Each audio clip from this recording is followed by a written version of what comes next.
Hello, good morning, welcome to Cracks वाला YouTube channel. आज ये करंट अफेयर सीरीज का तीसरा लेक्चर है जिसमें हम लोग जनवरी मंथ के इम्पोर्टेंट करंट अफेयर्स को डिस्कस कर रहे हैं। तो चलिए स्टार्ट करते हैं। आज का जो पहला टॉपिक है ग्लोबल सॉफ्ट पावर इंडेक्स। देखो, हम लोग के एग्जाम के पॉइंट ऑफ व्यू से ये जो इंडेक्सेस हैं, जो इम्पोर्टेंट इंडेक्सेस हैं, ये हमेशा हर एग्जाम में एक क्वेश्चन इससे जरूर आता है। एक क्वेश्चन आप एक्सपेक्ट कर सकते हैं। कोई भी एग्जाम आप आगे देने जा रहे हो, चाहे वो बीपीएससी हो, यूकेपीएससी हो, यूपीपीसीएस हो, यूपीएससी हो, तो इंडेक्स से सवाल जरूर आता है। इंडेक्स से जब भी सवाल आए या इंडेक्स का कोई टॉपिक हम लोग पढ़े तो दो तीन बातें ध्यान रखनी। पहला, जैसे ग्लोबल सॉफ्ट पावर इंडेक्स किसने लॉन्च किया, कौन लॉन्च करता है, तो ब्रांड फाइनेंस नाम का एक यूके का फर्म है जो वैल्यूएशन एंड स्ट्रेटेजी पे काम करता है, वो ब्रांड फाइनेंस। तो सवाल अगर पूछे ग्लोबल सॉफ्ट पावर इंडेक्स कौन लॉन्च करता है, तो ब्रांड फाइनेंस। सॉफ्ट पावर क्या होता है? सॉफ्ट पावर, देखो, हार्ड पावर क्या होता है, जिसमें हम लोग मिलिट्री स्ट्रेंथ की बात करते हैं कि किसी भी देश के पास वेपन कितने हैं, उनकी आर्मी स्ट्रेंथ कितनी है, इन सब चीजों की बात करते हैं। और सॉफ्ट पावर क्या होता है? सॉफ्ट पावर में उस कंट्री की कल्चर, वैल्यूज, इन सब चीजों को देखा जाता है। तो ये होता है सॉफ्ट पावर। ठीक। तो इंडिया की रैंक इसमें कितनी है? 32। इंडिया की रैंक कितनी है? 32। फर्स्ट रैंक पे कौन है? यूएस। फर्स्ट रैंक पे कौन है? यूएस। और थोड़ा सा स्कोर भी देख लेना, यूएसए का स्कोर कितना है? 74.9। और इंडिया का स्कोर कितना है इसमें? 48.0। 48.0। तो ग्लोबल सॉफ्ट पावर इंडेक्स से तीन चीजें याद रखनी। पहला, कौन लॉन्च करता है? Brand finance. Brand finance. दूसरा, टॉप पे कौन है? फर्स्ट रैंक किसकी है? यूएस की। तीसरी बात, इंडिया की रैंक कितनी है? 32। तो ये तीन चीजें यहां से ध्यान रखना। इसके साथ ही यहीं पे याद कर लो, एक और इम्पोर्टेंट इंडेक्स है 2026 में जो आ गया है, Henley passport index. Henley passport index 2026। इसमें इंडिया की रैंक याद रखना कितनी है? 75th। इंडिया की रैंक कितनी है? 75th। और कौन लॉन्च करता है इसको? International airport transport authority, IATA, international airport transport authority. Henley passport index में कितनी रैंक है इंडिया की?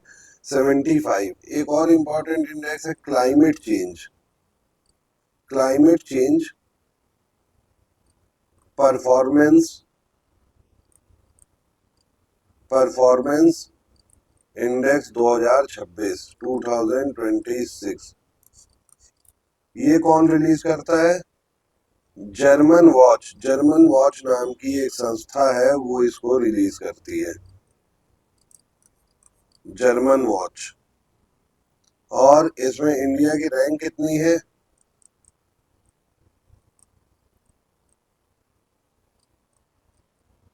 23rd। तो ये जब भी इंडेक्स ऐसे तुम लोग पढ़ो, इंडेक्स जब पढ़ो तो ये भी एक बार देख लिया करो कि और कौन कौन सा इंडेक्स इंपॉर्टेंट है, और उसमें एक बार इंडिया की रैंकिंग, ये सब अपने आप रिकॉल कर लो। एक्टिव रिकॉलिंग हमेशा एग्जाम में बहुत ही बेनिफिशियल होता है। जैसे अगर हम कोई चीज पढ़ रहे हैं, एक्टिव रिकॉलिंग का मतलब ये होता है, जैसे हमने पढ़ा ग्लोबल सॉफ्ट पावर इंडेक्स, तो उसके साथ साथ और भी जो इम्पोर्टेंट इंडेक्स हैं जो हम लोग पढ़ चुके हैं, उसको एक बार रिकॉल कर लो अपने माइंड में, तो उससे चीजें लॉन्ग टर्म में याद रहेंगी। नेक्स्ट है हमारा the Indian newspaper day. Indian newspaper day, या इसको नेशनल न्यूज़पेपर डे भी बोलते हैं। इंडियन न्यूज़पेपर डे या नेशनल न्यूज़पेपर डे भी इसको बोलते हैं। कब मनाया जाता है? 29 जनवरी। हर साल 29 जनवरी को। क्यों मनाते हैं? क्योंकि 29 जनवरी 1780 को, 1780 में 29 जनवरी को जेम्स अगस्टस हिक्की द्वारा बंगाल गजट नाम का न्यूज़पेपर इंट्रोड्यूस किया गया था, जो कि भारत का पहला न्यूज़पेपर था, जो कि भारत का पहला न्यूज़पेपर था। तो सवाल अगर ये पूछते हैं कि इंडिया का पहला न्यूज़पेपर कौन सा था, ये भी सवाल पूछा जाता है, तो बंगाल गजट। बंगाल गजट कौन लॉन्च किया था, या कौन इंट्रोड्यूस किया था, या कौन पब्लिश किया था पहली बार, तो जेम्स अगस्टस हिक्की। डेट पूछे तो 29 जनवरी 1780, और इसी 29 जनवरी को क्या मनाया जाता है, नेशनल न्यूज़पेपर डे। इसको कलकत्ता जर्नल एडवर्टाइजर के नाम से भी जानते थे। इसका दूसरा नाम ये भी ध्यान रखना, कलकत्ता जर्नल एडवर्टाइजर, क्योंकि ये कोलकाता से पब्लिश किया जाता था। तो जब न्यूज़पेपर के बारे में हम लोग पढ़ते हैं, या ये इंडियन जर्नल्स के बारे में पढ़ते हैं, तो मॉडर्न हिस्ट्री में एक सवाल बहुत पूछा जाता है, liberator of press, liberator of Indian press किसको बोला जाता है, किस वाइस रॉय को लिबरेटर ऑफ इंडियन प्रेस बोलते हैं। ये सवाल मॉडर्न हिस्ट्री में पूछा जाता है। किसको बोलते हैं, लॉर्ड मेटक्लाफ।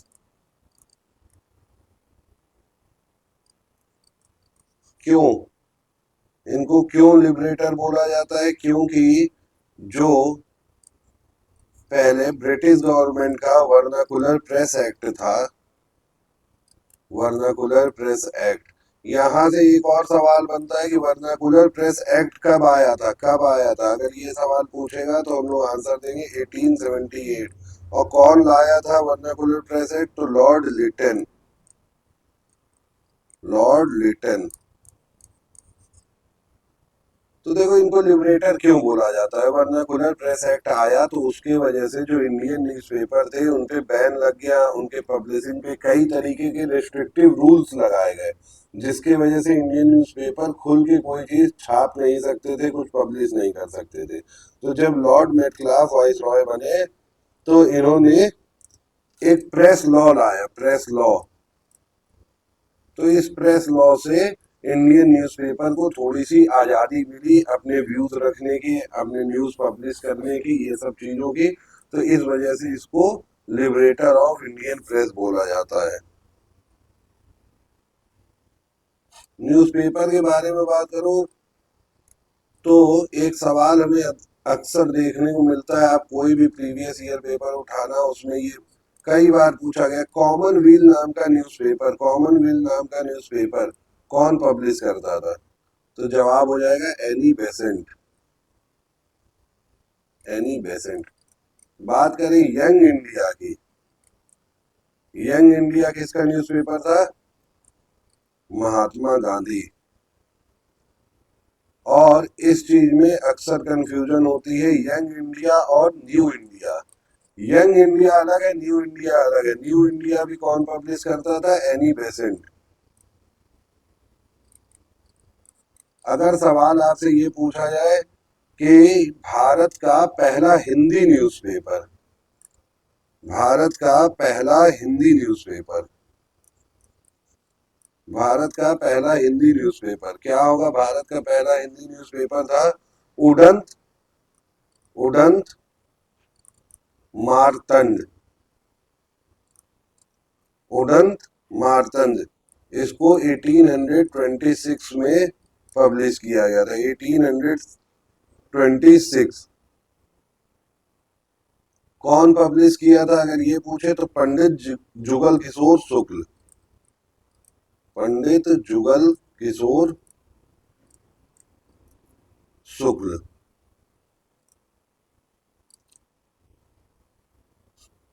ठीक, उड़ंत मारतंड 1826, पंडित जुगल किशोर शुक्ल। ये भारत का पहला हिंदी न्यूज़पेपर था।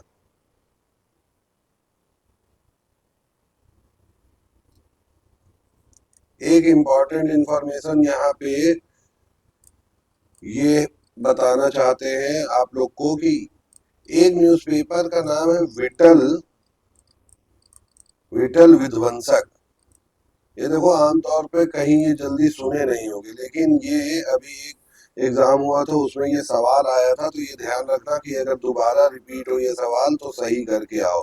गोपाल बाबा वालंगकर, कौन पब्लिश किया था? गोपाल बाबा वालंगकर। विठल विध्वंसक, विठल विध्वंसक।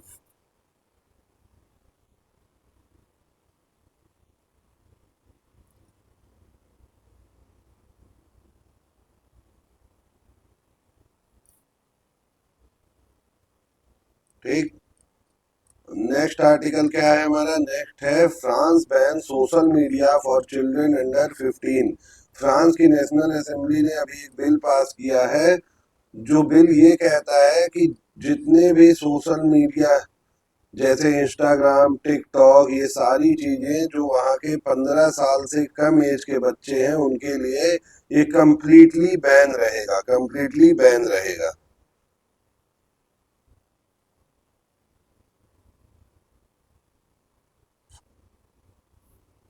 ठीक। इससे क्या ये फ्रांस की नेशनल असेंबली का मानना है कि इससे बच्चों की मेंटल हेल्थ पे इफेक्ट पड़ता है। इस वजह से फ्रांस ने 15 साल से कम एज के बच्चों के लिए सोशल मीडिया अपनी कंट्री में बैन कर दिया है। यहाँ पे ये ध्यान देना, ये जो फ्रांस ने ऐसा करने वाला पहला देश नहीं, ये सेकंड देश है। बच्चों के लिए सोशल मीडिया बैन करने वाला ये दूसरा देश है। तो पहला कौन सा होगा? फर्स्ट कंट्री जो है वो है ऑस्ट्रेलिया। ऑस्ट्रेलिया ने 16 साल से कम उम्र के बच्चों के लिए अपने यहाँ अपने देश में सोशल मीडिया को कंप्लीटली बैन कर दिया है। तो अगर पूछा जाए फर्स्ट कंट्री ऐसा करने वाला कौन है, तो ऑस्ट्रेलिया। और रिसेंट में किसने किया? तो फ्रांस। फ्रांस की राजधानी क्या है? पेरिस। ये तो आसान सवाल। सवाल ये अगर ये पूछा जाए कि पेरिस कौन से रिवर के किनारे, पेरिस कौन से रिवर के किनारे, तो सीन रिवर, सीन रिवर। एक सवाल ये भी देखने को मिलता है, फ्रांस की सबसे ऊंची चोटी, highest peak of France, मॉन्ट blank. यहाँ तक तो सवाल आसान रहता है, लेकिन अगर यही सवाल ऐसे पूछते कि माउंट ब्लैंक किस माउंटेन पर सिचुएटेड है, कौन से माउंटेन रेंज में सिचुएटेड है, कौन से माउंटेन रेंज में सिचुएटेड है, तो क्या बताओगे? The Alps, the Alps mountain range.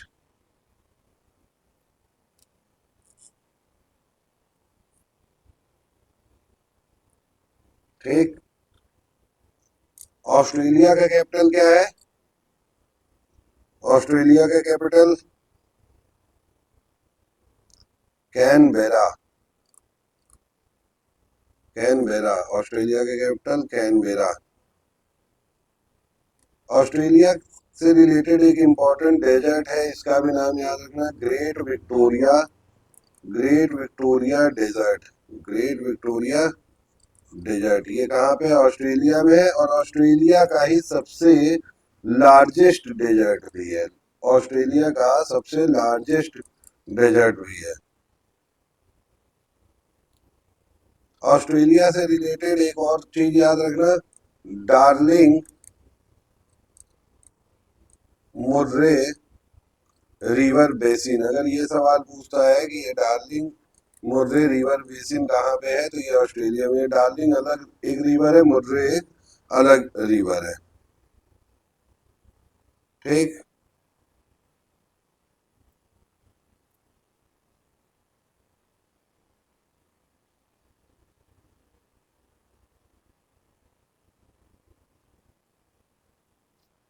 तो ये फ्रांस के बारे में, ये highest mountain range Mount Blanc हो गया, ऑस्ट्रेलिया का largest desert Great Victoria, Canberra Australia की कैपिटल, फ्रांस की कैपिटल पेरिस, सीन नदी के किनारे। तो ये सारी बातें याद रखना। यहाँ से सवाल डायरेक्टली इनडायरेक्टली कभी भी बन सकता है। ठीक। आगे बढ़े।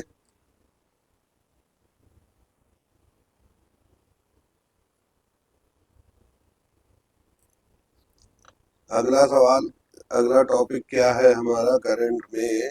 Indian doctor wins Wiley research heroes prize 2025। Indian doctor wins Wiley research hero prize 2025। ये वाइले रिसर्च हीरोज प्राइज क्या है? ये रिसर्च के फील्ड में दिया जाता है। और क्यों हम लोग पढ़ रहे हैं? ये डॉक्टर चंद्रकांत लहरिया जो है फर्स्ट इंडियन बन गए हैं, पहले भारतीय। आज तक ये अवार्ड किसी इंडियन को नहीं मिला है। तो डॉक्टर चंद्रकांत लहरिया, ये याद रखना, डॉक्टर चंद्रकांत लहरिया। आज तक किसी भी भारतीय को यह अवार्ड नहीं मिला था, तो डॉक्टर चंद्रकांत लहरिया को पहली बार यह अवार्ड मिला है। किस क्षेत्र में दिया जाता है ये अवार्ड? अगर ऐसा पूछे तो रिसर्च के फील्ड में, रिसर्च के फील्ड में। ठीक।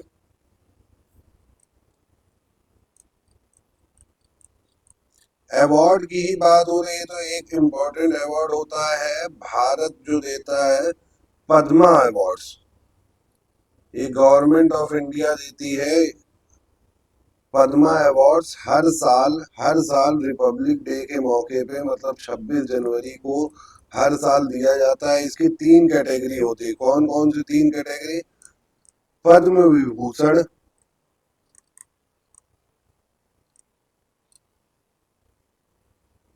पद्म भूषण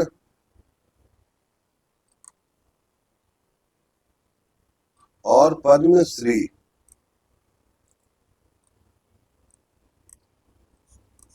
इसमें सबसे हाईएस्ट अवार्ड क्या होता है? पद्म विभूषण। ये भारत का, ये इंडिया का सेकंड हाईएस्ट सिटीजन अवार्ड भी है। तो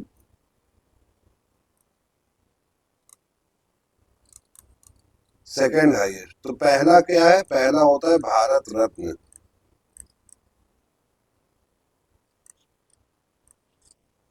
तो हर साल 26 जनवरी को इन तीन कैटेगरी में अवार्ड दिया जाता है ऐसे लोगों को जो किसी भी फील्ड में एक्सीलेंस, जो किसी भी फील्ड में एक्सीलेंसी से काम करते हैं। तो पद्म विभूषण, पद्म भूषण और पद्मश्री। पद्म विभूषण याद रखना, इस बार कितने लोगों को मिला है? 2026 में 5 लोगों को। 2026 में 5 लोगों को। किसको किसको? धर्मेंद्र। धर्मेंद्र एक्टर थे जो अभी रिसेंटली में उनका स्वर्गवास हुआ है। तो धर्मेंद्र, धर्मेंद्र को किस फील्ड में? आर्ट की फील्ड में। इनको मरने के बाद ये अवार्ड दिया गया है। दूसरे केटी थॉमस, पब्लिक अफेयर्स।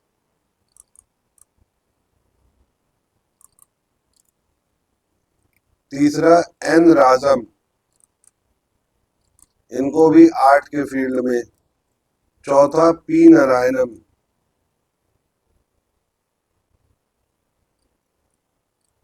इनको लिटरेचर और एजुकेशन के फील्ड में। और पांचवा वी एस अच्युत्यानंदन, इनको भी पब्लिक अफेयर्स के फील्ड में ये अवार्ड दिया गया है, पद्म विभूषण, जो भारत का सेकंड हाईएस्ट सिटीजन अवार्ड है, सेकंड हाईएस्ट सिविलियन अवार्ड है। ठीक। तो पद्म भूषण कई लोगों को दिया गया है, तो उतना याद रखना एक एक नाम हमारे लिए पॉसिबल नहीं है। पद्मश्री भी और भी ज्यादा लोगों को, टोटल ये तीनों कैटेगरी मिला के 131 लोगों को अवार्ड दिया गया है। इस साल 2026 में 131 लोगों को ये अवार्ड दिया गया है। तो पूरा हम लोग को 131 नाम तो याद रखना पॉसिबल नहीं है। तो जो पद्म विभूषण के 5 नाम है यही याद रख लो: धर्मेंद्र, केटी थॉमस, एन राजन, पी नारायणन और वी एस अच्युत्यानंदन।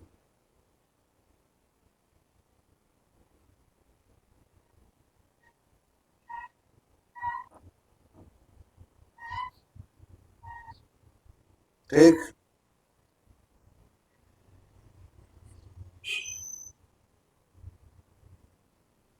सवाल कभी कभी ये भी पूछ देता है, ये जो पद्मा अवार्ड्स है, पद्म विभूषण हो गया, पद्म भूषण हो गया, पद्मश्री हो गया, पहली बार कब दिया गया था? पहली बार कब दिया गया था या इसकी शुरुआत कब हुई थी? तो 1954 में, ये भी ध्यान रखना, 1954 में ये अवार्ड की शुरुआत हुई थी। 1954 से ये अवार्ड दिए जा रहे हैं, पद्मश्री, पद्म भूषण और पद्म विभूषण। भारत रत्न भी पहली बार कब दिया गया था? 1954 में, ये भी ध्यान रखना। भारत रत्न भी पहली बार कब दिया गया था? 1954 में। ये तो हो गया सिविलियन अवार्ड की बात, ये हो गया सिविलियन अवार्ड की बात। अगर हम बात करें कि मिलिट्री अवार्ड, भारत का हाईएस्ट मिलिट्री अवार्ड कौन सा है? भारत का हाईएस्ट मिलिट्री अवार्ड, भारत में दिया जाने वाला सबसे बड़ा मिलिट्री अवार्ड कौन सा है? तो परमवीर चक्र, परम वीर चक्र।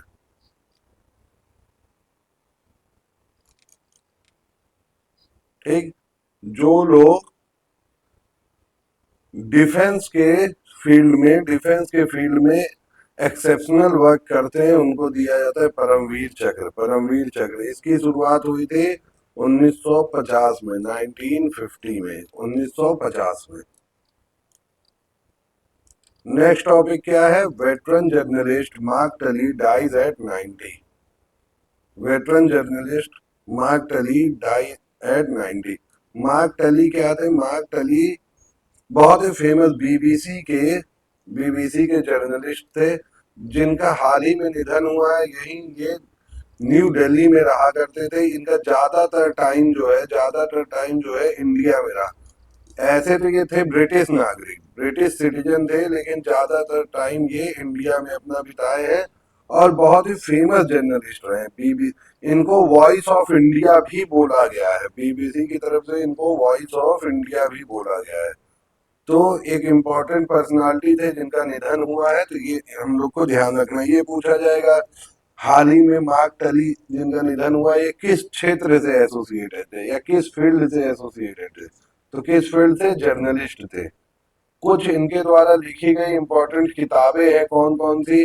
जैसे no full stops in India, no full stops in India, the heart of India, the heart of India, India in slow motion. तो ये तीन किताबों का भी नाम याद रखना।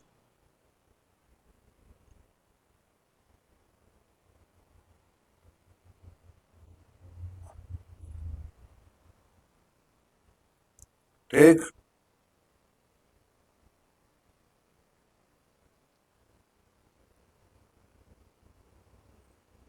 फुल नेम क्या था इनका? William Mark Tully. जन्म कब हुआ था? 1935 कोलकाता में। अभी 26 जनवरी 2026 को न्यू दिल्ली में इनका निधन हो गया। इनको ब्रिटिश गवर्नमेंट की तरफ से नाइटहुड की भी उपाधि मिली हुई है, ब्रिटिश गवर्नमेंट की तरफ से नाइटहुड की भी उपाधि मिली हुई है। और पद्मश्री, अभी जो हम लोग डिस्कस कर रहे थे पद्मा अवार्ड, पद्मश्री भी इनको मिल चुका है और पद्म भूषण भी मिल चुका है, पद्मश्री और पद्म भूषण भी मिल चुका है।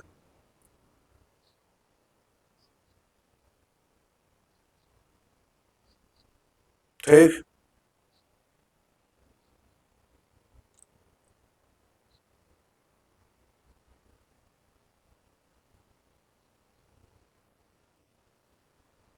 नेक्स्ट टॉपिक क्या है?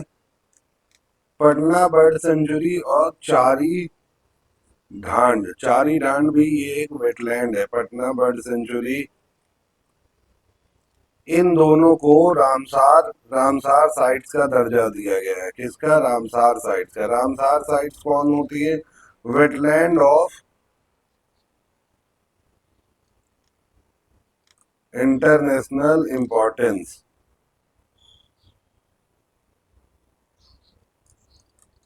टोटल भारत में इन दोनों को इंक्लूड करने के बाद कितने हो गए हैं? 98 रामसार साइट्स हो गए। बट अभी रिसेंटली 99th हो गए। 99th जो सीखा झील है उत्तर प्रदेश का, उत्तर प्रदेश में एक सीखा झील है, उसको मिला के 99। बट ये हम लोग जनवरी का भी करंट अफेयर पढ़ रहे हैं, तो जनवरी में अपने पास कितने? जनवरी में 98 साइट्स हो गई थी। पटना बर्ड सेंचुरी कहाँ पे? एटा उत्तर प्रदेश में। और चारी डांड कहाँ पे है? कच्छ गुजरात में है, कच्छ गुजरात में है। रामसार कन्वेंशन कब साइन किया गया था? रामसार कन्वेंशन कब साइन किया गया था अगर ये सवाल पूछा गया तो 1971, 2 फरवरी 1971। इसीलिए 2 फरवरी को हर साल हम लोग क्या मनाते हैं? World wetland day. ये भी एक इम्पोर्टेंट सवाल है, वर्ल्ड वेटलैंड डे कब मनाया जाता है? तो 2 फरवरी। रामसार, रामसार जगह कहाँ थी? ईरान में। यहीं पे ये एक वेटलैंड से रिलेटेड कन्वेंशन हुआ था जिसका नाम था रामसार कन्वेंशन। यहाँ पे साइन किया गया था 1971, 2 फरवरी 1971 को। इसीलिए 2 फरवरी को हर साल वर्ल्ड वेटलैंड डे मनाया जाता है।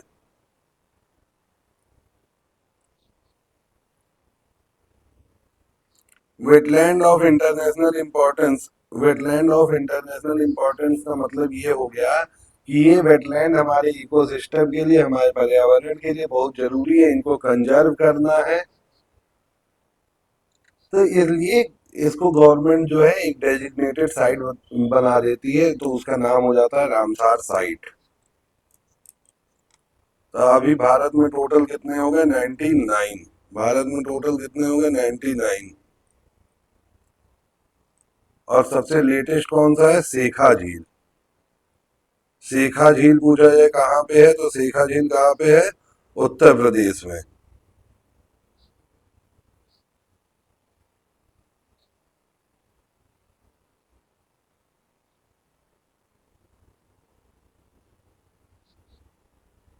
सेखा झील के बोलिए कौन से जिले में है तो अलीगढ़। सेखा झील कौन से जिले में है? अलीगढ़। अगर सवाल आपसे ये पूछा भारत का पहला रामसार साइट, भारत का पहला रामसार साइट, तो भारत का पहला रामसार साइट अगर पूछता है, first Ramsar site in India, first Ramsar site in India, पहला रामसार स्थल पूछा गया तो क्या जवाब दोगे? चिलिका लेक। चिलिका लेक कहाँ पे है? उड़ीसा। चिलिका लेक उड़ीसा। और केवला देव, केवला देव नेशनल पार्क, ये कहाँ पे है? राजस्थान में। इन दोनों ही स्थलों को 1981 में पहली बार रामसार, रामसार स्थल के रूप में चिन्हित किया गया था, रामसार साइट्स के रूप में रिकॉग्नाइज किया गया था। कब? 1981 में।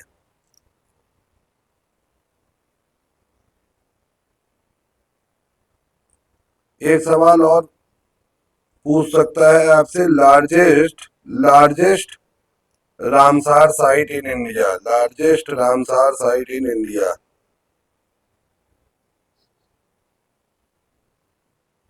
तो अगर लार्जेस्ट की बात करेगा, अगर लार्जेस्ट की बात करेगा तो जवाब देना सुंदरबन। सुंदरबन वेटलैंड, सुंदरबन वेटलैंड ये कहाँ पे है? सुंदरबन वेटलैंड कहाँ पे है? वेस्ट बंगाल में। वेस्ट बंगाल। तो रामसार स्थलों से जुड़ी हुई ये सारी जानकारी इंडिया के बारे में ध्यान रखना। पहली चीज देखो, एक सीरीज से अगर इसको रिवाइज करो, रिकॉल करो, तो पहली चीज क्या याद रखना है? रामसार साइट्स क्या होती हैं? Wetland of international importance. दूसरी चीज, रामसार कन्वेंशन कब हुआ था? 1971, 2 फरवरी को। इसलिए 2 फरवरी को क्या मनाते हैं? World wetland day. इंडिया में टोटल कितने साइट हैं तो 99। लेटेस्ट कौन सी है? सीखा झील, जो कि अलीगढ़ यूपी में सिचुएटेड है। फर्स्ट रामसार साइट कौन थी इंडिया में तो 1981 में चिल्का लेक और केवला देव नेशनल पार्क को रामसार स्थल के रूप में रिकॉग्नाइज किया गया था। लार्जेस्ट पूछेगा तो क्या हो जाएगा? Sundarban, Sundarban wetland West Bengal.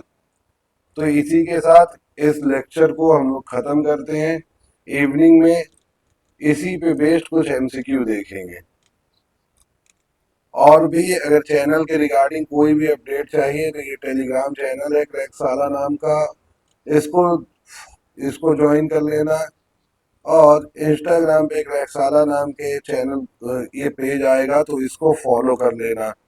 यहाँ पे छोटे छोटे शॉर्ट्स वीडियोस के माध्यम से कुछ इम्पोर्टेंट जो इन्फॉर्मेशन होगी एग्जाम के रिगार्डिंग वो आप तक पहुंचाई जाएगी। और ये टेलीग्राम चैनल पे आगे के जो भी अपडेट है, जो भी यूट्यूब पे जो कुछ भी नई चीजें आने वाली, ये सारी जानकारी टेलीग्राम पे मिल जाएगी। और इस वीडियो के नीचे कमेंट करके आप लोग अगर कोई सजेशन देना चाहते हो या कोई ऐसी चीज है जो नहीं समझ में आ रही है तो वो पूछ सकते हो कमेंट करके। ठीक है। अब और शाम में एक और वीडियो आती है, उसमें हम लोग करंट अफेयर के एमसीक्यू डिस्कस करते हैं, तो उसको भी जरूर देखना, बहुत ही बेनिफिशियल होगा एग्जाम के लिए। Okay, thank you.